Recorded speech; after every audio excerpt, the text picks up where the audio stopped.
The rain came down in sheets across Interstate 40, the kind of relentless downpour that made even experienced drivers slow to a crawl. Jack Meadows had been driving trucks for 32 years, and he'd seen every kind of weather the road could throw at him. At 59, with silver threading through his dark hair and beard, he'd logged more miles than most people could imagine, crossing the country countless times in his big rig. Tonight he was hauling electronics from Tennessee to California, running a little behind schedule but not worried. Jack had learned long ago that pushing too hard in bad weather was a good way to end up in a ditch or worse. Better to take it slow, arrive late, but arrive safe. The highway stretched ahead of him, his headlights cutting through the rain and darkness. It was nearly 10 o'clock, and traffic had thinned to almost nothing. Most sensible people had pulled off to wait out the storm. Jack was considering doing the same when his headlights caught something. That made him ease off the accelerator. People walking along the shoulder of the highway in this weather. Jack squinted through the rain-streaked windshield, hardly believing what he was seeing. A man and a woman, both soaked through, walking with hunched shoulders against the driving rain. Between them, two small children, boys. It looked like maybe 7 or 8 years old. One child wore a blue jacket and carried a backpack. That looked too heavy for his small frame.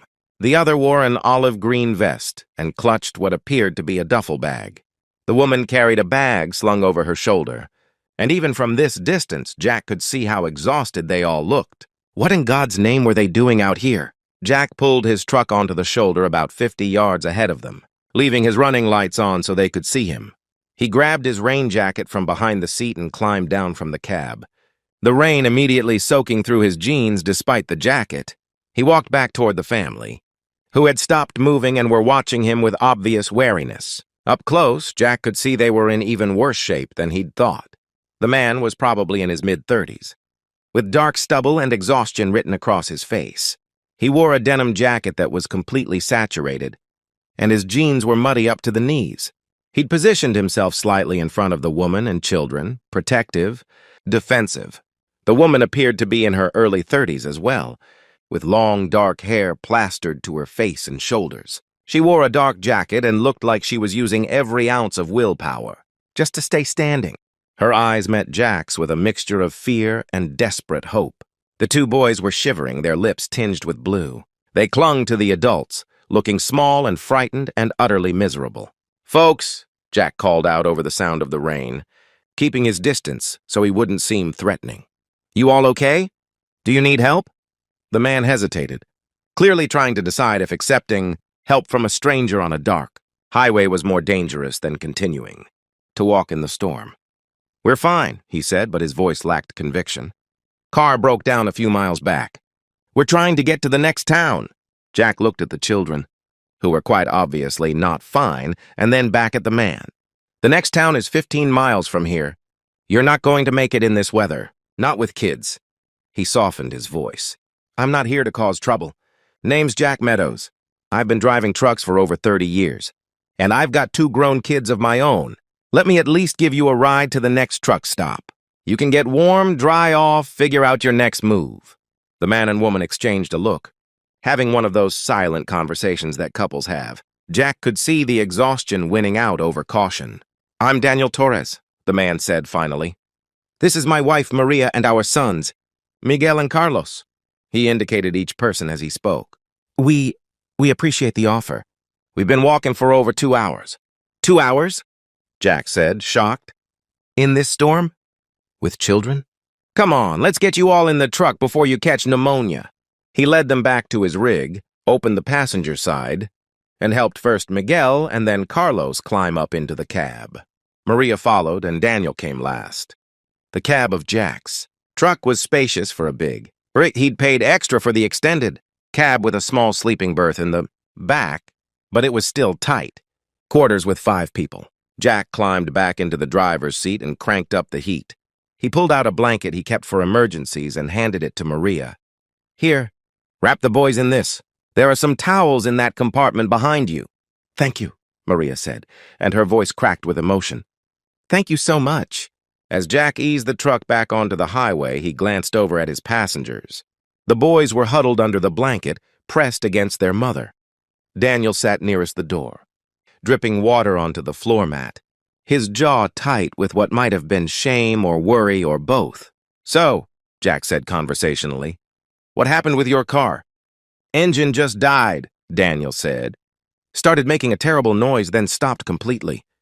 Probably the transmission. It's been having problems for months. We didn't have money to fix it properly, and now—" He trailed off. "Where were you headed?" Jack asked. There was a pause, and then Maria answered. "Phoenix. We were trying to get to Phoenix." Jack glanced at them in surprise.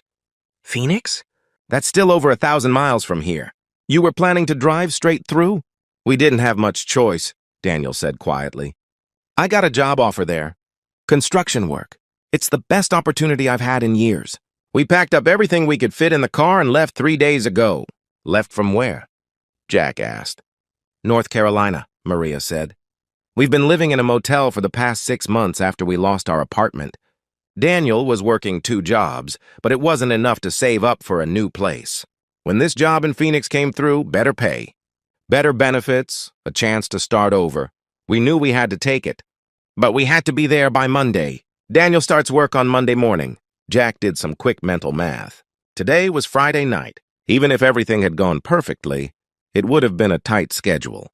"So when the car died," he prompted. "We didn't know what to do," Daniel said, and Jack heard the frustration and defeat in his voice. "We barely had enough money for gas and cheap food for the trip.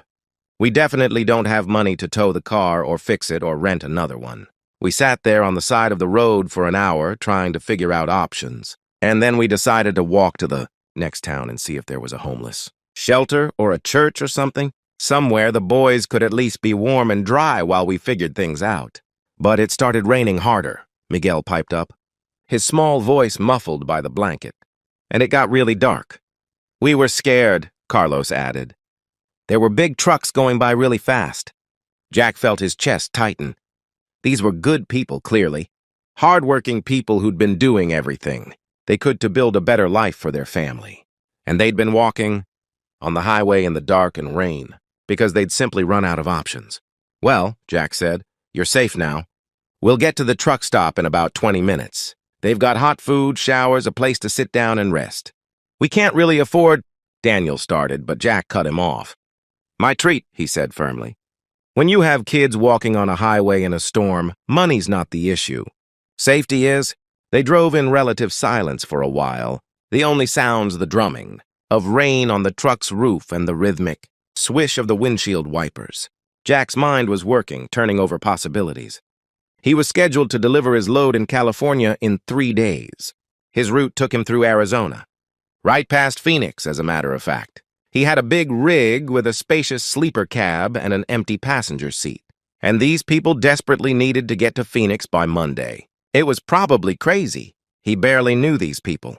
Company policy was strict about unauthorized passengers. There were liability issues, safety concerns, a dozen good reasons to drop them at the truck stop and continue on his way.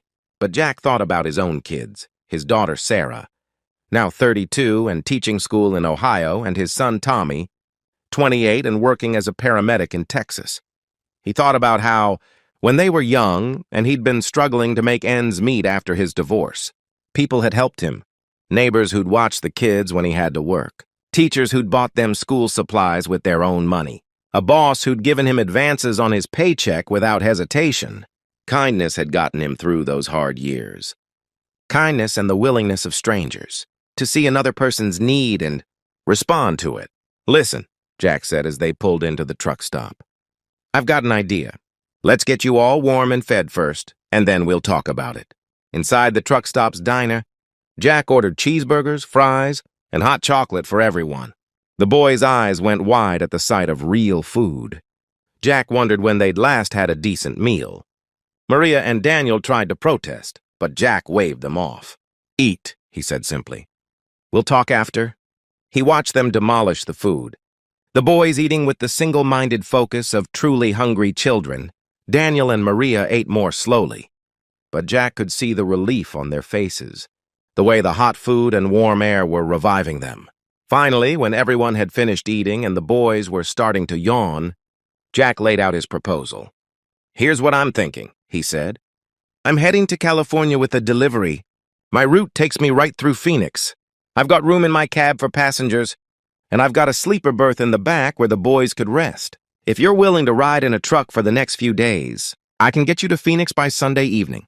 That gives you a day to settle in before Daniel starts work on Monday." Daniel and Maria stared at him as if he'd just offered them $1 million. You'd do that?" Maria said. "You'd take us all the way to Phoenix?" "It's on my way," Jack said with a shrug. "And it seems like a better option than leaving you here, trying to figure out how to cover 1,000 miles, with no car and no money." "But what about your company?" Daniel asked. "Won't you get in trouble for having passengers?" "I'll handle that," Jack said. "Let me worry about the details. The question is whether you're comfortable riding with me for the next couple of days." "Comfortable?" Daniel said, and he laughed, a slightly hysterical sound. "You just saved our lives. You bought us food. You're offering to drive us across the country. I think comfortable doesn't begin to cover it. Why are you doing this?" Maria asked, searching Jack's face. "You don't know us." "We could be anyone." Jack thought about how to answer that. "I've been driving trucks for a long time," he said finally, "and I've learned that sometimes the best thing you can do is help someone when they need it. No questions, no conditions, just help. People did that for me when I needed it, when I was a single dad trying to raise 2 kids on a trucker's salary. I figure I'm just passing it along." Maria's eyes filled with tears. "Thank you," she whispered. "Thank you so much." They left the truck stop an hour later, with the boys settled in the sleeper berth on a nest of blankets, already drifting off to sleep. Maria sat in the main passenger seat, and Daniel sat on the fold-down jump seat beside her. Jack eased the big rig back onto the highway, heading west into the gradually clearing night.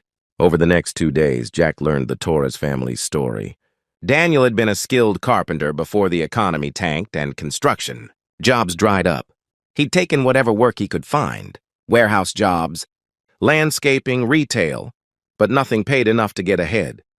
Maria had been working as a home health aide, caring for elderly clients, but her hours had been cut when her agency lost contracts. They'd lost their apartment when the rent went up and they couldn't keep pace. The motel was cheaper than a new apartment would have been, but it meant they couldn't save for deposits and first month's rent. They'd been caught in a trap, working constantly but never earning quite enough to climb out of their situation. The job in Phoenix was with a company that built custom homes, the kind of skilled work Daniel had been trained for. The pay was good, the benefits were solid, and they'd already arranged temporary housing through a friend of a friend. It was their chance to start over, to build stability for their family, and they'd almost lost it because of a broken-down car on a rainy highway. Jack also learned about Miguel and Carlos, who were 7-year-old twins. Miguel was quiet and thoughtful, always watching and listening. Carlos was more talkative, asking questions about the truck, about where they were going, about everything. They were good kids, polite, well-behaved, clearly loved. The boys warmed up to Jack quickly, fascinated by the truck and the experience of riding so high above the road. Jack let them take turns sitting in the passenger seat, pointing out interesting trucks they passed, teaching them about road signs and trucker slang. He heard them giggle for the first time somewhere in New Mexico, and the sound made him smile. At night, they stopped at truck stops where Jack had regular connections. He arranged for the family to shower and rest properly, buying them dinner and breakfast. He called his daughter Sarah and told her what he was doing. "Dad, that's wonderful," she said. "That's exactly the kind of thing you've always done, seeing someone who needs help and just helping them." "I hope I'm doing the right thing," Jack admitted. "You are," Sarah said firmly. "Absolutely you are." On Sunday evening, as they crossed into Phoenix and the city lights spread out before them, Jack saw Daniel and Maria hold hands tightly, their faces reflecting hope and anxiety in equal measure. "This is it," Daniel said quietly. "This is where our new life starts." Jack helped them navigate to the address they'd been given, a modest apartment complex in a working-class neighborhood. The friend who'd arranged their temporary housing was waiting, and there were emotional reunions and introductions. Jack unloaded the few bags the family had brought with them, refusing offers of payment he knew they couldn't afford anyway.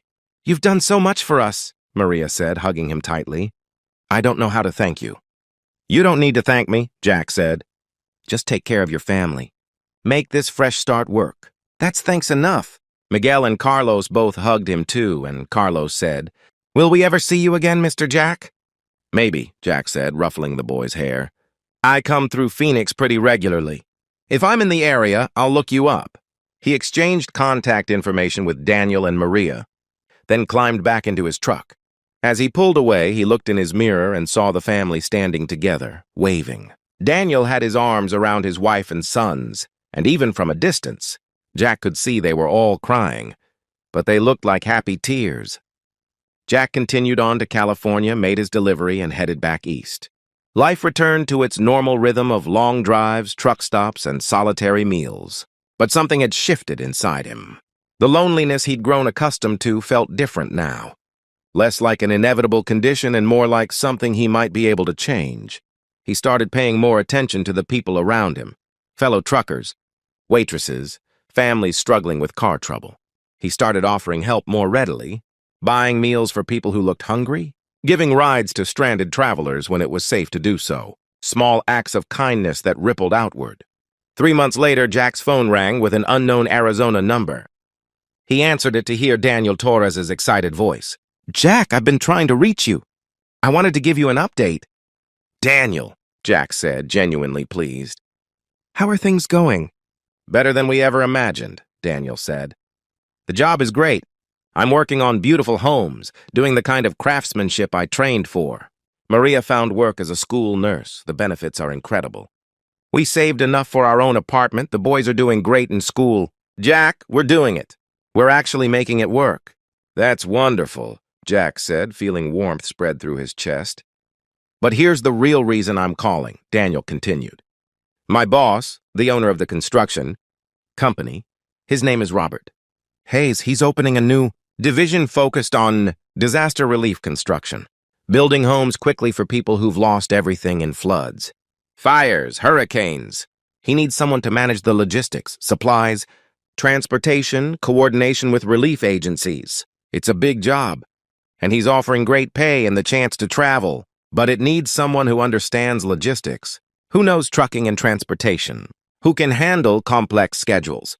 Jack frowned, not sure where this was going. Okay. I told him about you, Daniel said. About how you helped us when we had nothing. About your years of experience driving, your knowledge of routes and regulations. Robert wants to meet you. He thinks you might be perfect for this job. And Jack, this isn't driving. This is management, planning, making a real difference for families in crisis. Would you be interested? Jack sat in stunned silence. A new job, a chance to use his skills in a different way. Work that had real meaning, helping families rebuild after disasters. I'm 60 years old, Jack said slowly. I've been driving trucks my whole adult life. So you understand the work from the ground up, Daniel countered. That's exactly what Robert needs. Someone with practical knowledge. Not just someone with a degree who's never actually been on the road. Come meet with him. What have you got to lose? 2 weeks later, Jack flew to Phoenix and met with Robert Hayes, a straight-talking man in his 50s, who ran his construction company with integrity and a genuine commitment to quality work. Daniel tells me you drove his family across several states when they had nowhere else to turn, Robert said. That tells me more about your character than any resume ever could. I need someone I can trust to handle the logistics for this relief division. Someone who'll treat our clients, people who've lost everything, with respect and compassion. I think you might be that person. They talked for 2 hours about the job, the vision, the logistics. By the end, Robert had offered Jack the position, with a salary that was more than Jack had ever made as a trucker, plus benefits and the chance to make a genuine difference. Jack accepted on the spot. He gave notice to his trucking company, sold his personal truck, and moved to Phoenix. For the first time in decades, he wasn't living on the road. He had an apartment, regular hours, colleagues, and he had work that mattered, coordinating the delivery of supplies to disaster zones, working with relief agencies, ensuring that families got the materials they needed to rebuild their homes and their lives. Daniel and Maria became like family to him. He spent holidays with them, attended Miguel and Carlos's school.